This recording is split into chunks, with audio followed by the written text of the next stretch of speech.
So after the improvements I've made to my dust collector, I gained a whole lot of space back in this corner. Now that this thing is mounted to the wall, I got rid of the dust bag and the rolling cart and the filter bag that goes on top of that whole thing. So I basically shrunk the footprint of the dust collector down by 50%. So now I have a big wall, albeit there is a giant sheet of glass behind it, so I have to be very careful. But I've got a big empty wall and then kind of all of this space to work with right now. I've got that metal lathe that's probably coming in over to this side. But my plan for today is I'm going to move the clamps to this wall. It'll be sturdier and a little bit easier to reach and makes me a little bit nervous having those mounted over the window like that. So I've got a plan in mind for how we're going to tackle all this, and let's get to it.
So before I get started actually mounting this on the wall, I wanted to point out that maybe if you watched my dust collector video recently, you saw that this used to be a giant window that I just covered up with a full sheet of OSB. So I've really got to be cautious in putting screws through this. You know, it's strong enough, it'll hold itself to the wall, it'll hold everything to it, but there's a giant pane of glass behind it that I don't want to try running screws into. So I actually took some time to measure the distance before I put this up of how far a screw could stick behind this before I run into that. So I have a do not go past here sort of measurement that I know of. So I just have to make sure to run short enough screws that'll go through this and just barely poke out the back side of this.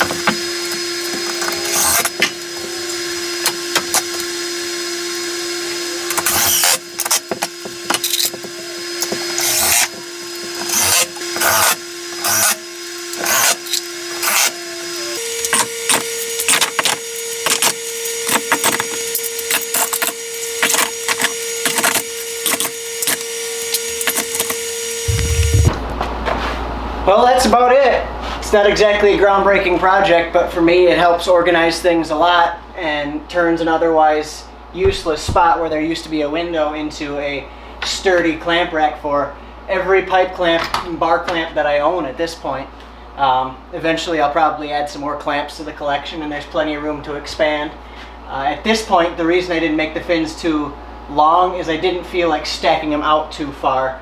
I still think I'm going to want to put a tool in this space or in this space, and the further they come out this way, the more I'd be hitting myself in the head. So anyway, I'm pretty happy with how this turned out, and I don't have anything eloquent to say. Thanks for checking it out, guys.